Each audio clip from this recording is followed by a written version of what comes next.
এই শহরে ইটের পাহাড়ে ছিল না কেউ যে দেয়ার প্রেরণা।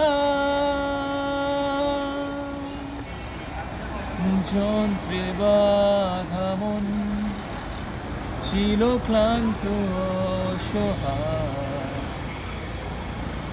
থেকে না সুখ প্রিয়মান দুঃখের ছায়া। আর নয় সময় উদ্দেশ্যহীন মিছিলে, তুমি সেই পূর্ণতা আমার অনুভবে।